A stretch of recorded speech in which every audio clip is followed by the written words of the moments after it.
संस्थापकाय च धर्मस्य सर्वधर्म स्वरूपिणे अवतार वरिष्ठाय रामकृष्णाय ते नमः।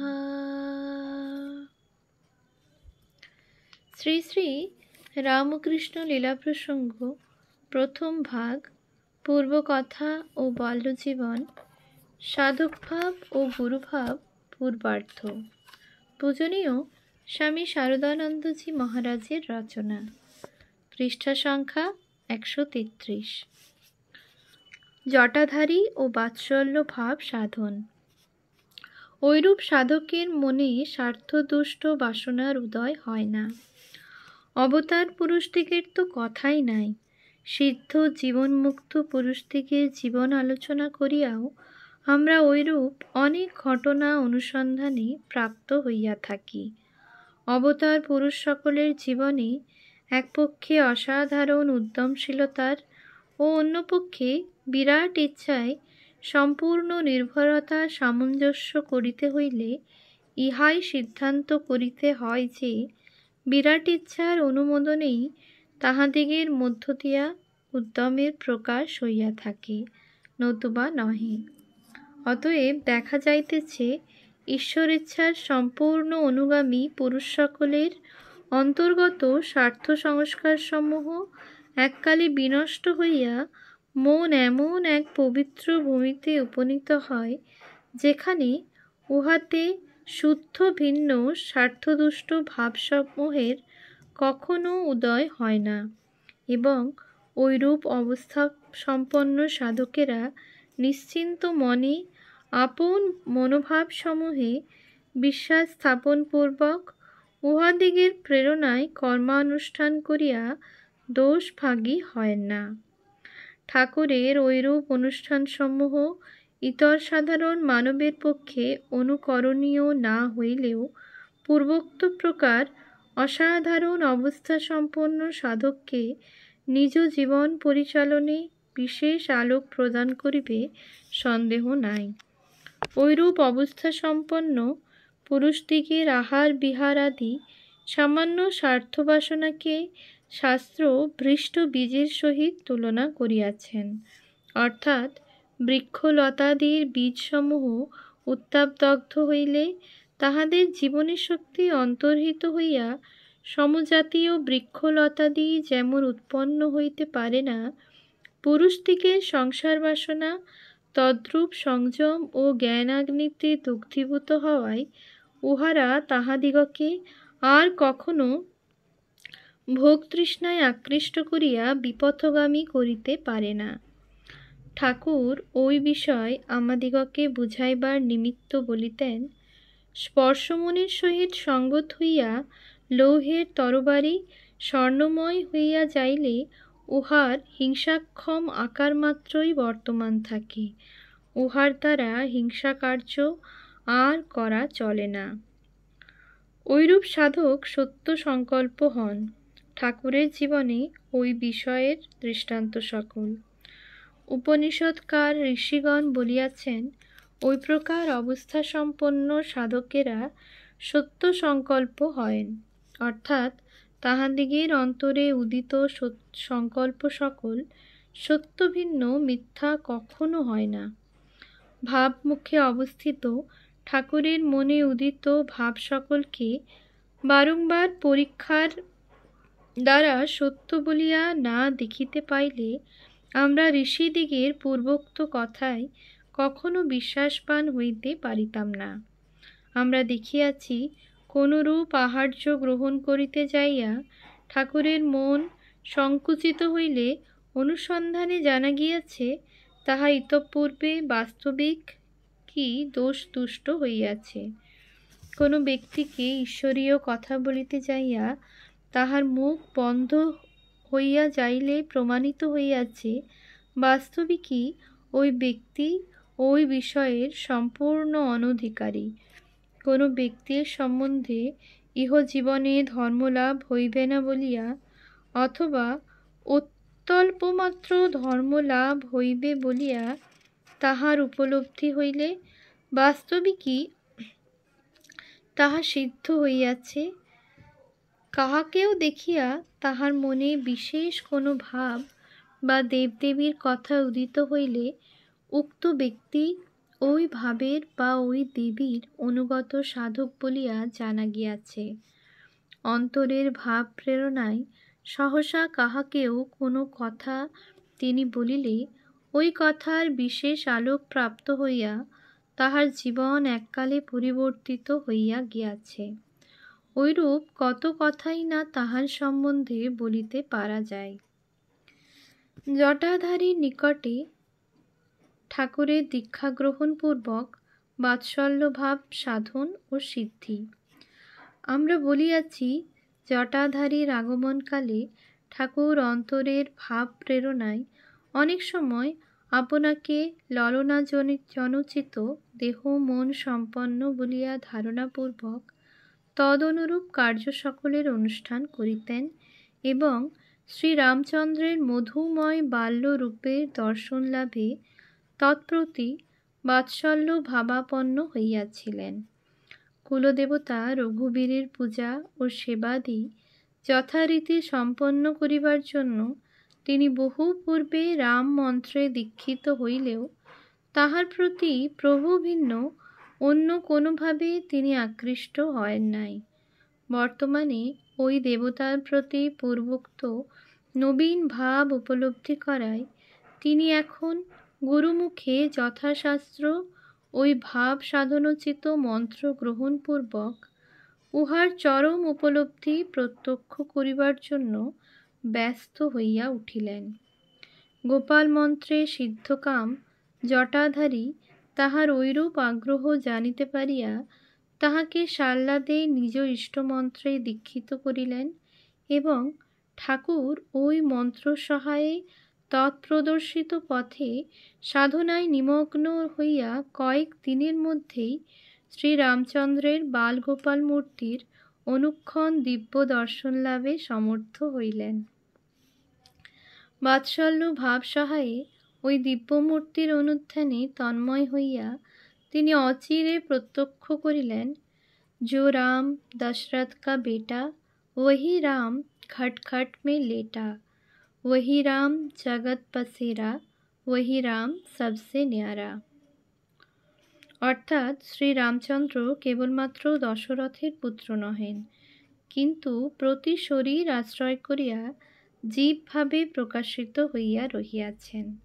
আবার ঐরূপে অন্তরে প্রবেশপূর্বক জগৎরূপে নিত্য প্রকাশিত হইয়া থাকিলেও তিনি জগতের যাবতীয় পদার্থ হইতে পৃথক, মায়ারহিত, নির্গুণ স্বরূপে নিত্য বিদ্যমান রহিয়াছেন। পূর্বোদ্ধৃত হিন্দি দোহাটি আমরা ঠাকুরকে অনেক সময় আবৃত্তি করিতে শুনিয়াছি। ঠাকুরকে জটাধারীর রামলালা বিগ্রহ দান। শ্রী গোপাল মন্ত্রে দীক্ষা প্রদান ভিন্ন জটাধারী রামলালা নামক যে বালগোপাল বিগ্রহের এতকাল পর্যন্ত নিষ্ঠার সহিত সেবা করিতেছিলেন তাহা ঠাকুরকে দিয়া গিয়াছিলেন, কারণ ওই জীবন্ত বিগ্রহটি এখন হইতে ঠাকুরের নিকট অবস্থান করিবেন বলিয়া স্বীয় অভিপ্রায় তাহার নিকট প্রকাশ করিয়াছিলেন। জটাধারী ও ঠাকুরকে লইয়া ওই বিগ্রহের অপূর্ব লীলাবিলাসের কথা আমরা অন্যত্র সবিস্তার উল্লেখ করিয়াছি। গুরুভাব উত্তরার্ধ 2য় অধ্যায়। এজন্য তৎপ্রসঙ্গের এখানে পুনরায় উত্থাপন নিষ্প্রয়োজন। বৈষ্ণবমত সাধনকালে ঠাকুর ভৈরবী ব্রাহ্মণীর কতদূর সহায়তা লাভ করিয়াছিলেন। বাৎসল্যভাবের পরিপুষ্টি ও চরম উৎকর্ষ লাভের জন্য ঠাকুর যখন পূর্বোক্তরূপে সাধনায় মনোনিবেশ করেন, তখন যোগেশ্বরী নাম্নী ভৈরবী ব্রাহ্মণী দক্ষিণেশ্বরে তাহার নিকটে অবস্থান করিতেছিলেন। একথা আমরা ইতঃপূর্বে পাঠককে বলিয়াছি। ঠাকুরের শ্রীমুখে শুনিয়াছি বৈষ্ণবতন্ত্রোক্ত পঞ্চভাবাশ্রিত সাধনে তিনিও বিশেষ অভিজ্ঞা ছিলেন। বাৎসল্য ও মধুর ভাব সাধনকালে ঠাকুর তাহার নিকট হইতে বিশেষ কোনো সাহায্য প্রাপ্ত হইয়াছিলেন কি না, ওই বিষয়ে কোনো কথা আমরা তাহার নিকটে স্পষ্ট শ্রবণ করি নাই। তবে বাৎসল্যভাবে আড়ুড়া হইয়া ব্রাহ্মণী অনেক সময় ঠাকুরকে গোপাল রূপে দর্শনপূর্বক সেবা করিতেন, এ কথা ঠাকুরের শ্রীমুখে ও হৃদয়ের নিকটে শুনিয়া অনুমিত হয়। শ্রীকৃষ্ণের বালগোপাল মূর্তিতে বাৎসল্য ভাব আরোপিত করিয়া উহার চরম উপলব্ধি করিবার কালে ও মধুর ভাব সাধনকালে ঠাকুর তাহার নিকট হইতে কিছু না কিছু সাহায্য প্রাপ্ত হইয়াছিলেন। বিশেষ কোনো প্রকার সাহায্য না পাইলেও ব্রাহ্মণীকে ঐরূপ সাধনসমূহে নিরতা দেখিয়া এবং তাহার মুখে ওই সকলের প্রশংসাবাদ শ্রবণ করিয়া ঠাকুরের মনে ওই সকল ভাব সাধনের ইচ্ছা যে বলবতী হইয়া ওঠে, একথা অন্তত স্বীকার করিতে পারা যায়। ত্রয়োদশ অধ্যায় মধুর ভাবের সারতত্ত্ব। সাধকের কঠোর অন্তঃসংগ্রাম এবং লক্ষ্য। সাধক না হইলে সাধক জীবনের ইতিহাস বোঝা সুকঠিন, কারণ সাধনা সূক্ষ্ম ভাবরাজ্যের কথা। সেখানে রূপ রস আদি বিষয়সমূহের মোহনীয় স্থূল মূর্তি সকল নয়নগোচর হয় না। বাহ্য বস্তু ও ব্যক্তি সকলের অবলম্বনে ঘটনাবলীর বিচিত্র সমাবেশ পারম্পর্য দেখা যায় না, অথবা রাগ দ্বেষ আদি দ্বন্দ্ব সমাকুল মানবমন প্রবৃত্তির প্রেরণায় অস্থির হইয়া ভোগ সুখ করায়ত্ত করিবার নিমিত্ত অপরকে পশ্চাৎপদ করিতে যে রূপ উদ্যমের প্রয়োগ করে এবং বিষয় বিমুগ্ধ সংসার যাহাকে বীরত্ব ও মহত্ব বলিয়া ঘোষণা করিয়া থাকে, সেরূপ উন্মাদ উদ্যমাদির কিছুমাত্র প্রকাশ নাই। সেখানে আছে কেবল সাধকের নিজ অন্তর ও তন্মধ্যস্থ জন্ম জন্মান্তরাগত অনন্ত সংস্কার প্রবাহ। আছে কেবল বাহ্য বস্তু বা শক্তি বিশেষের সংঘর্ষে আসিয়া সাধকের উচ্চ ভাব ও লক্ষ্যের প্রতি আকৃষ্ট হওয়া এবং তদ্ভাবে মনের একতানতা আনয়ন করিবার ও তল্লক্ষাভিমুখে অগ্রসর হইবার জন্য নিজ প্রতিকূল সংস্কারসমূহের সহিত সংকল্পপূর্বক অনন্ত সংগ্রাম। সাধকের কঠোর অন্তঃসংগ্রাম এবং লক্ষ্য। আছে কেবল বাহ্য বিষয়সমূহ হইতে সাধক মনের ক্রমে এককালে বিমুখ হইয়া নিজাভ্যন্তরে প্রবেশপূর্বক আপনাতে আপনি ডুবে যাওয়া, অন্তর্রাজ্যের গভীরতর প্রদেশসমূহে অবতীর্ণ হইয়া সূক্ষ্ম সূক্ষ্মতর ভাবান্তরসমূহের উপলব্ধি করা এবং পরিশেষে নিজ অস্তিত্বের গভীরতম প্রদেশে উপস্থিত হইয়া যদবলম্বনে সর্বভাবের ও অহংজ্ঞানের উৎপত্তি হইয়াছে এবং যদাশ্রয়ে উহারা নিত্য অবস্থান করিতেছে, সেই অশব্দম স্পর্শম রূপম ব্যয়মেকমেবাদ্বিতীয়ম বস্তুর উপলব্ধি ও তাহার সহিত একীভূত হইয়া অবস্থিতি। অসাধারণ সাধকদিগের নির্বিকল্প সমাধিতে অবস্থানের স্বতঃপ্রবৃত্তি শ্রীরামকৃষ্ণদেব ওই শ্রেণীভুক্ত সাধক। পরে সংস্কারসমূহ এককালে পরীক্ষীণ হইয়া মনের সংকল্প বিকল্পাত্মক ধর্ম চিরকালের মতো যতদিন নাশ না হয়, ততদিন পর্যন্ত যে পথ অবলম্বনে সাধক মন পূর্বোক্ত অদ্বয় বস্তুর উপলব্ধিতে উপস্থিত হইয়াছিল, বিলম্বভাবে সেই পথ দিয়া সমাধি অবস্থা হইতে পুনরায় বহির্জগতের উপলব্ধিতে উহার উপস্থিত হওয়া ঐরূপে সমাধি হইতে বাহ্য জগতের উপলব্ধিতে এবং উহা হইতে সমাধি অবস্থায় সাধক মনের গতাগতি পুনঃ পুনঃ হইতে থাকে।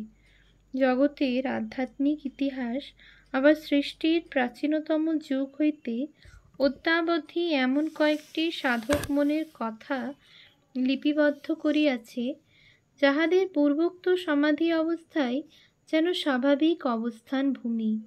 ইতর সাধারণ মানবের কল্যাণের জন্য কোনো রূপে জোর করিয়া তাহারা কিছুকালের জন্য আপনাদিগকে সংসারে বাহ্য জগৎ উপলব্ধি করিবার ভূমিতে আবদ্ধ করিয়া রাখিয়াছিলেন। শ্রীরামকৃষ্ণদেবের সাধন ইতিহাস আমরা যত অবগত হইব, ততই বুঝিব তাহার মন পূর্বোক্ত শ্রেণীভুক্ত ছিল। তাহার লীলা প্রসঙ্গ আলোচনায় যদি আমাদের ঐরূপ ধারণা উপস্থিত না হয়, তবে বুঝিতে হইবে উহার জন্য লেখকের ত্রুটিই দায়ী। কারণ তিনি আমাদিগকে বারংবার বলিয়া গিয়াছেন, ছোট ছোট এক আধটা বাসনা জোর করিয়া রাখিয়া তদবলম্বনে মনটাকে তোদের জন্য নিচে নামাইয়া রাখি, নতুবা উহার স্বাভাবিক প্রবৃত্তি অখণ্ডে মিলিত ও একীভূত হইয়া অবস্থানের দিকে। ওম শান্তি শান্তি শান্তি। হরি ওম তৎসৎ। শ্রীরামকৃষ্ণার্পণমস্তু।